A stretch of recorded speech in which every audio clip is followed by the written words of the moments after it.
I'll introduce the next speaker, Mr. Jeff Potter, and his talk will be Community Journalism in Today's Wide World.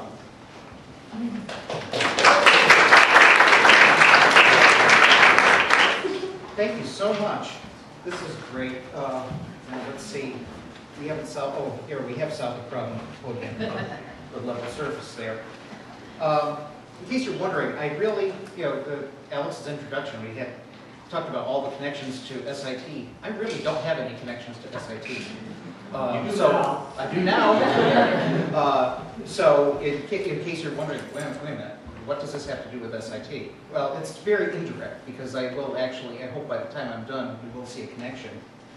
And another interesting connection is that when I wrote down a couple of things that Ryland just said, the phrase, the diversity of truths in the room.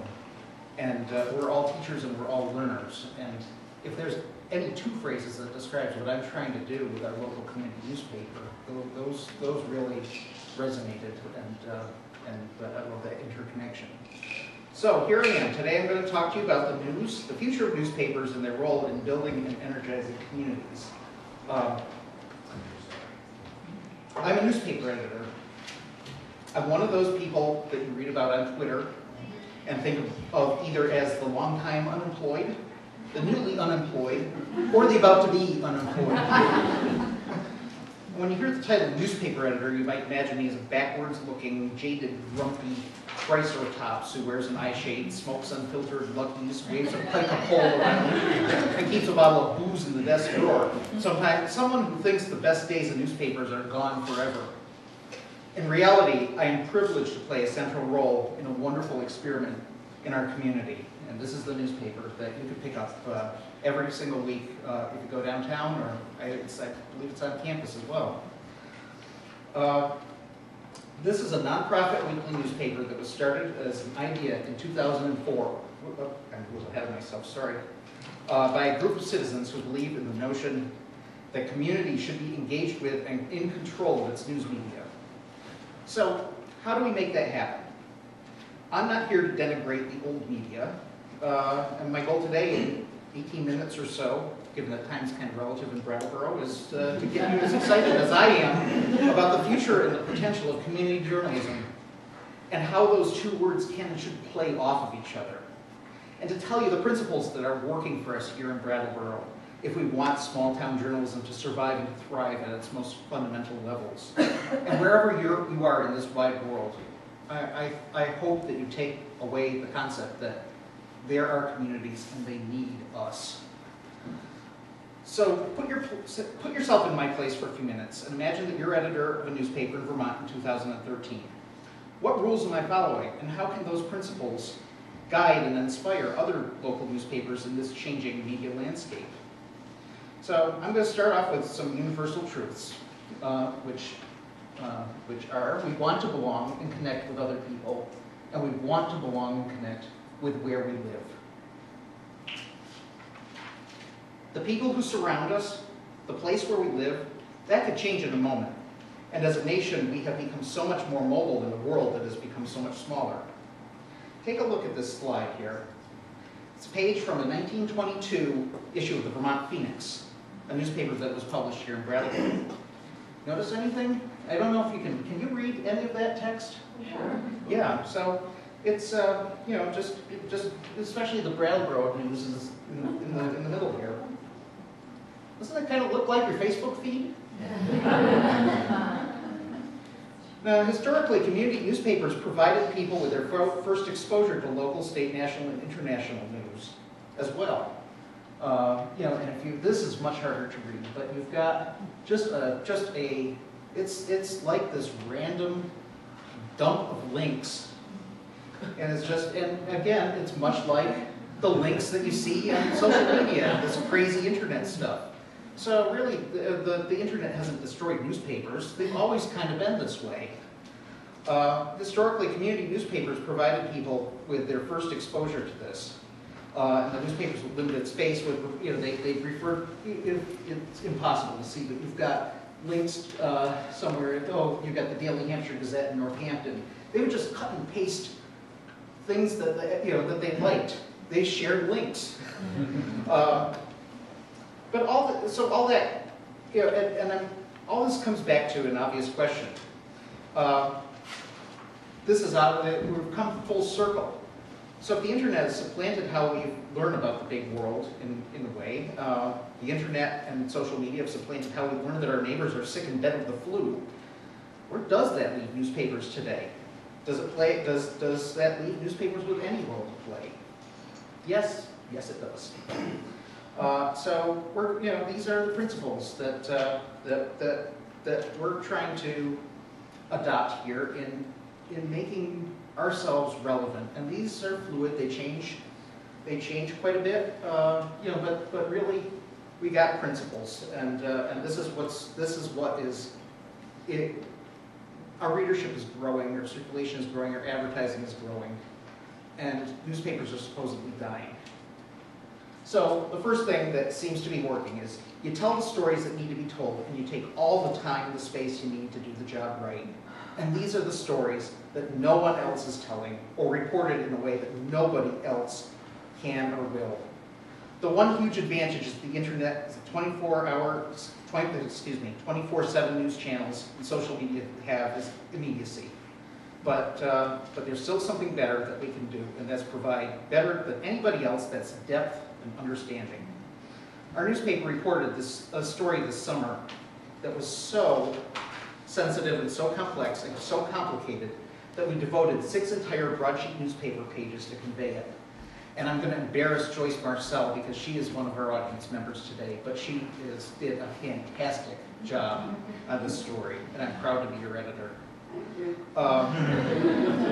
She told us this is a searingly painful story. It's a backstory behind a tragic shooting at the loss of a life at our local food co-op that took place 2 years ago.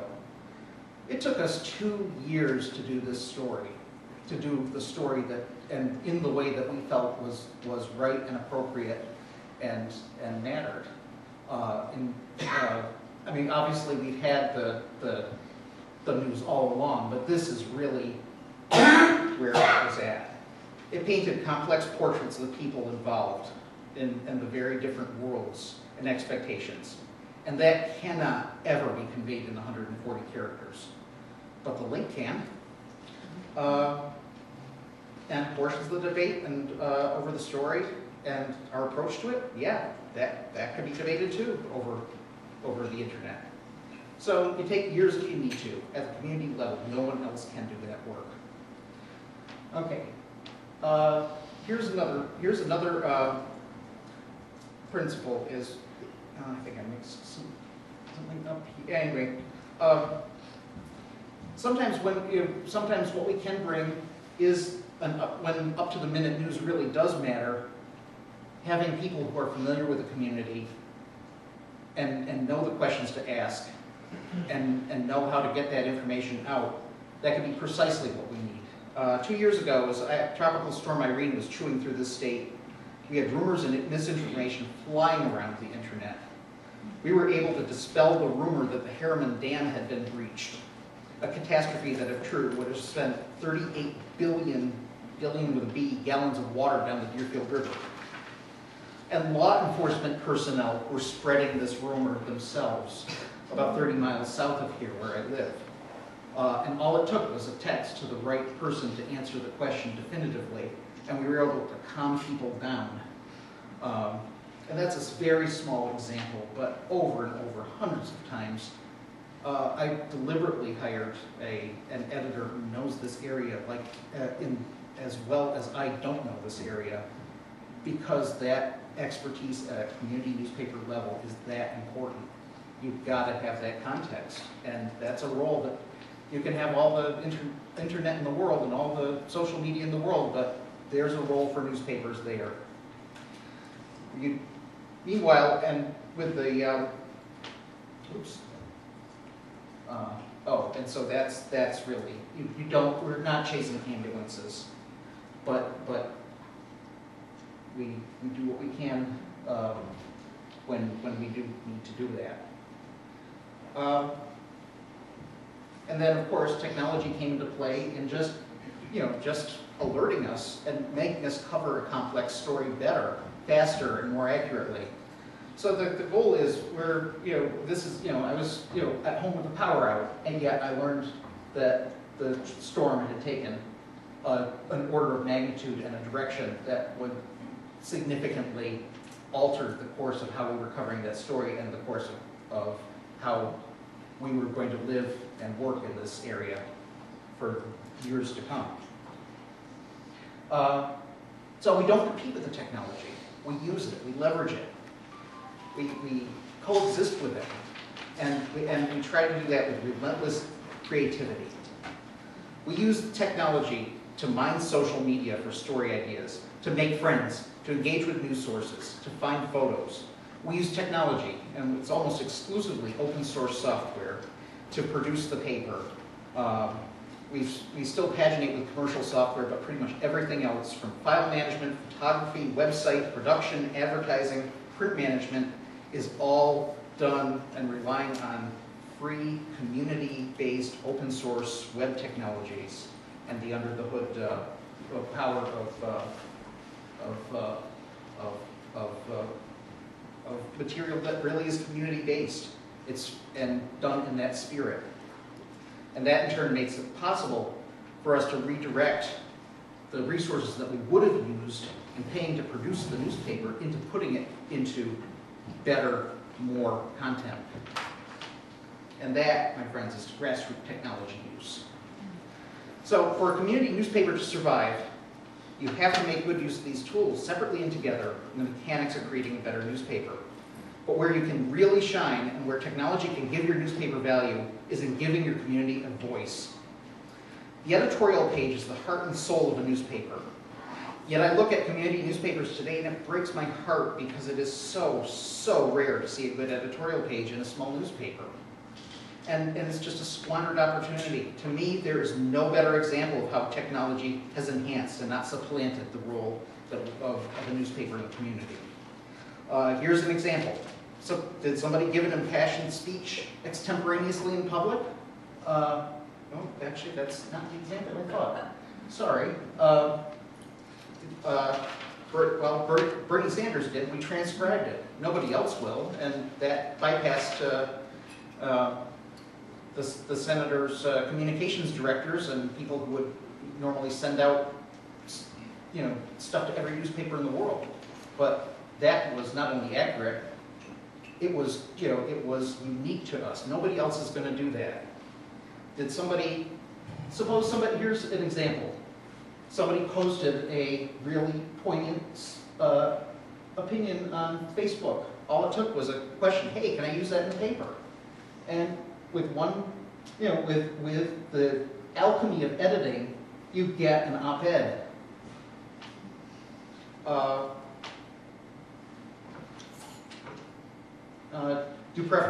Do professional writers live in your midst? So many around here do.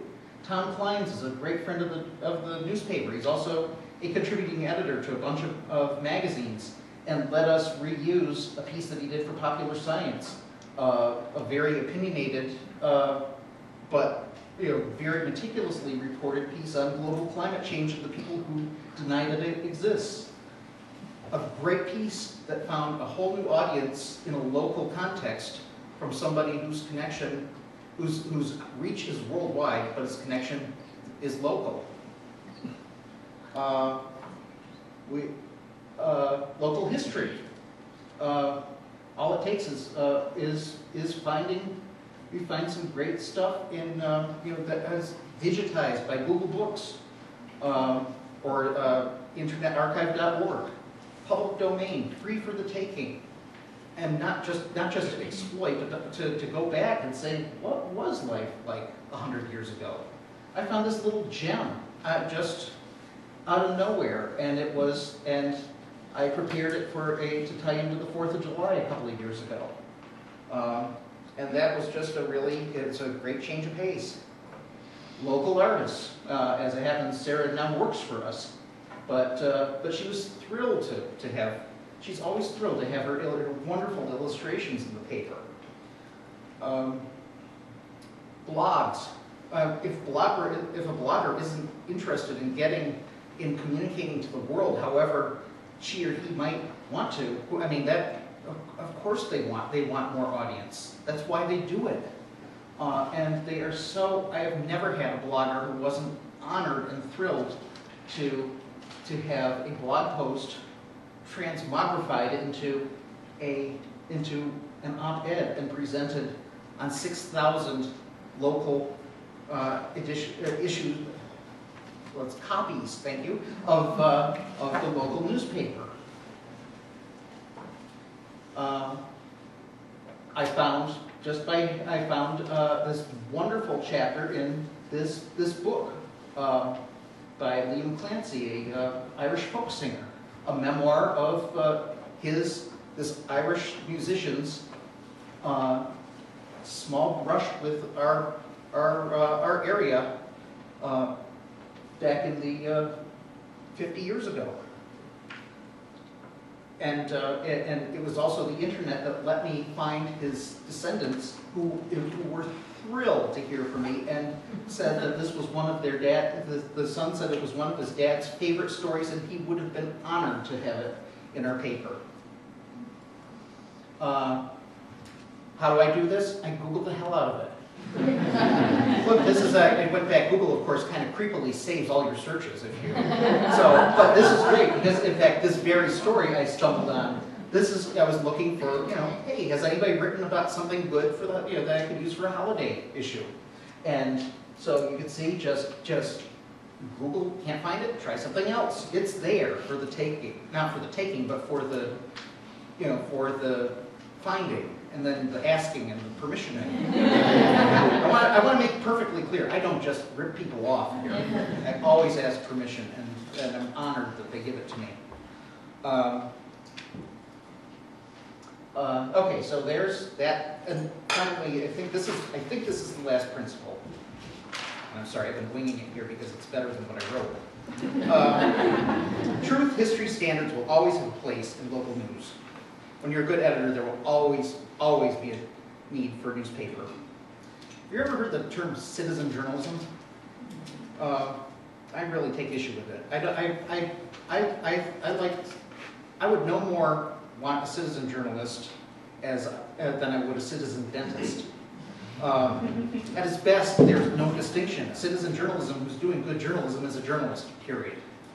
And some of what I love about our model is that we try to engage the community in becoming journalists. It's not rocket science. And all you need to do is learn how to write well, with some discipline, and report with heart and clarity and factual logic, and then you're fine. And part of our mission as a nonprofit is to train people to do that. At our newspaper, at least 3 people read every word on every page. And errors, of course, errors will still creep in, but that's not for lack of trying.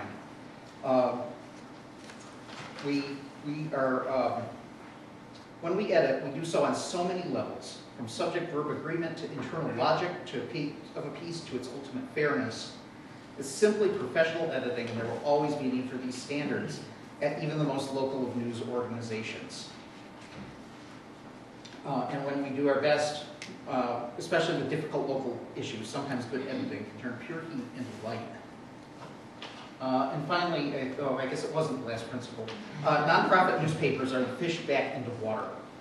And if you're a reader who appreciates your local newspaper, I've got to say, wherever that might be, wherever in the world that might be, please don't take it for granted.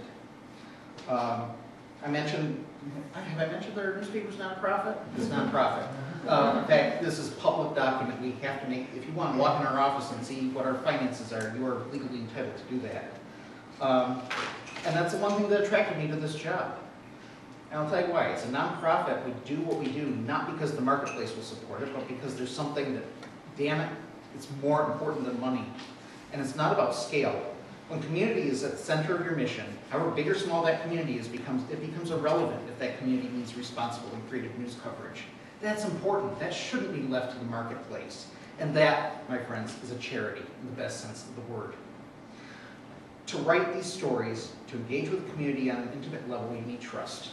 And that's one example of how you earn that trust, is people, when I'm talking about all this stuff that I take and find on the internet, People don't want to feel that I'm exploiting them for profit when I do that. But when it's a nonprofit, when our only, when our primary mission, we're not in it not to make money, we're in it to survive. But when people understand that, and the community gets behind that and becomes engaged in it, that's how community journalism is going to work in the future. And that's how we earn that trust.